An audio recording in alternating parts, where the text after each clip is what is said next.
दोस्तों आज की इस वीडियो में मैं बात कर रहा हूं डॉपलर इफेक्ट का फॉर्मूला साउंड वेव के लिए। आपको याद होगा कि पिछली वीडियो में मैं आपको डॉपलर इफेक्ट पढ़ा चुका हूं लाइट के लिए भी और साउंड के लिए भी कि होता क्या है और हमें क्या देखने को मिलता है, क्या सुनने को मिलता है। तो आज की वीडियो में मैं आपको बताऊंगा कि साउंड के लिए डॉपलर इफेक्ट का क्या फॉर्मूला बनता है। देखिए, अगर आप बात करोगे इन जनरल तो इन जनरल ये फॉर्मूला बनता है साउंड के लिए। फॉर्मूला क्या है? F dash is equals to में एफ ब्रैकेट में v plus minus V O upon में v plus minus V S.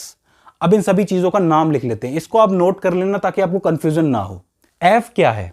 f है साउंड की फ्रीक्वेंसी, ठीक है। और f डैश क्या है?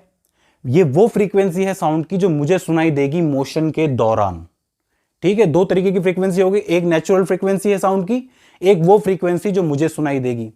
v क्या है? वेलोसिटी ऑफ साउंड है, जिस वेलोसिटी से साउंड जो है एयर के अंदर ट्रेवल करता है, ठीक है। vo क्या है? ऑब्जर्वर की वेलोसिटी। अगर मैं ऑब्जर्वर हूं, अगर मैं चल रहा हूं तो मेरी वेलोसिटी है, ठीक है। और नीचे vs क्या है? सोर्स की वेलोसिटी है, यानी कि वो सोर्स जिसमें से साउंड निकल रहा है, अगर वो मोशन कर रहा है तो उसकी भी तो कोई वेलोसिटी होगी ना, ठीक है। तो इन जनरल ये फॉर्मूला होता है, ऊपर भी प्लस माइनस है, नीचे भी प्लस माइनस है, ठीक है। अब इसके अंदर बनते हैं तीन केसेस। पहले केस की बात करते हैं।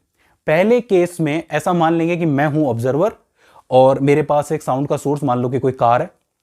अब क्या होगा?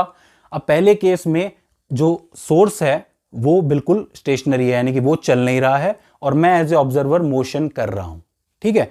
तो मैं मोशन कर रहा हूं तो इस वक्त वी एस तो जीरो हो जाएगा क्योंकि सोर्स तो स्टेशनरी हो गया, ठीक है, इस फॉर्मूला के अंदर। अब डिपेंड करता है, यहां पर भी दो चीजें आती हैं कि मैं एज ए ऑब्जर्वर सोर्स की तरफ जा रहा हूं कि सोर्स से दूर जा रहा हूं। अगर मैं सोर्स की तरफ जा रहा हूं तो क्या होगा फॉर्मूला?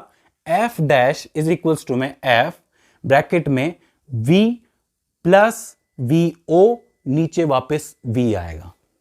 समझ गए आप लोग कि भाई मैं उसकी तरफ जा रहा हूं तब साउंड बढ़ेगा, ऑब्वियस सी बात है, इसलिए मेरे को यहां पे प्लस जोड़ना पड़ेगा, ठीक है। इसी में दूसरा होगा कि अगर मैं ऑब्जर्वर से दूर जाऊंगा, यानी कि डिस्टेंस मेरा बढ़ेगा उससे, आई एम मूविंग अवे, तब क्या होगा? तब यहां माइनस आएगा, यानी कि F dash is equals to में एफ ब्रैकेट में v minus V O upon V. तो ये दो फॉर्मूले बनते हैं कब? जब ऑब्जर्वर मूव कर रहा हो, उसकी तरफ मूव कर रहा हो या उसके दूर मूव कर रहा हो, ठीक है। दूसरा केस क्या होगा? दूसरे केस में मैं एज ए ऑब्जर्वर स्टेशनरी हो जाऊंगा और जो वो सोर्स है वही मेरी तरफ बढ़ता हुआ आएगा, ठीक है। अब वो बढ़ता हुआ आ रहा है तो उसका जो साउंड है मेरी तरफ बढ़ रहा है, तो उस टाइम पे भी जो उसकी फ्रीक्वेंसी है वो बढ़ेगी, ठीक है। पिछली वीडियो में बता चुका हूं। तो उस समय क्या होगा? उस समय हम ऑब्जर्वर की वेलोसिटी जीरो मान लेंगे। ये जो वी ओ है ये जीरो है क्योंकि मैं तो स्टेशनरी हूं। अब इसमें भी दो केसेस बनेंगे, वो सोर्स मेरी तरफ बढ़ रहा है या मेरे से दूर जा रहा है। अगर वो मेरी तरफ आ रहा है तब क्या होगा? तब प्लस आएगा, यानी कि F dash is equals to में एफ ब्रैकेट में ऊपर v आएगा, vo की वैल्यू तो चली गई, ठीक है, अपॉन में यहां पे v प्लस वी एस, क्योंकि वो मेरी तरफ बढ़ रहा है। पिछले वाले में भी यही हुआ था, टुवर्ड्स है, ठीक है, तो प्लस आ जाएगा।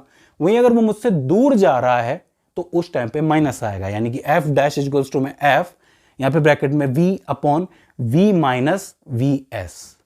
देखिए, दोनों के दो दो केसेस हैं, एक पास आने का है, एक दूर जाने का है। पास आएगा तो पॉजिटिव, दूर जाएगा तो नेगेटिव। इस चीज को आपको याद रखना है, ठीक है। अब जो तीसरा केस आता है वो बड़ा इंटरेस्टिंग है।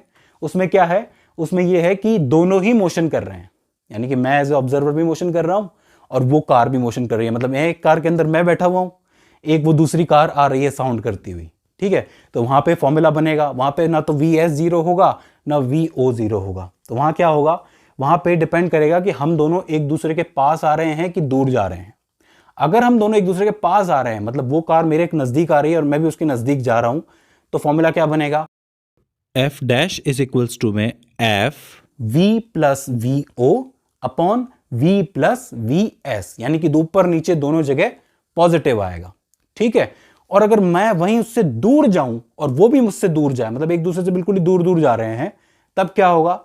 तब नेगेटिव साइन आ जाएगा, यानी कि F dash is equals to में F v minus V O upon में v माइनस वी एस। तो यहां पे आपको इन जनरल ये फॉर्मूला याद रखना है। यहां पे प्लस माइनस मैंने लगाया है, कुछ भी हो सकता है केस के हिसाब से। तो जब क्वेश्चन पूछा जाएगा तो आपको ध्यान से पढ़ना है कि ऑब्जर्वर या फिर सोर्स दोनों मोशन में है या फिर कोई एक मोशन में है, पास आ रहा है या दूर जा रहा है। इसलिए कहते हैं कि क्वेश्चन को पढ़ना बहुत जरूरी है। आप क्वेश्चन को पढ़ोगे तो आधी से ज्यादा इंफॉर्मेशन वहीं मिल जाती है आपको। सो आई होप आप लोग फॉर्मूलाज में कंफ्यूज नहीं होंगे। इसके बाद भी इसके अंदर आपको कोई कंफ्यूजन आता है तो नीचे कमेंट सेक्शन में आप हमसे पूछ लीजिए। तो फ्रेंड्स, आज की इस वीडियो में बस इतना ही। See you in the next one.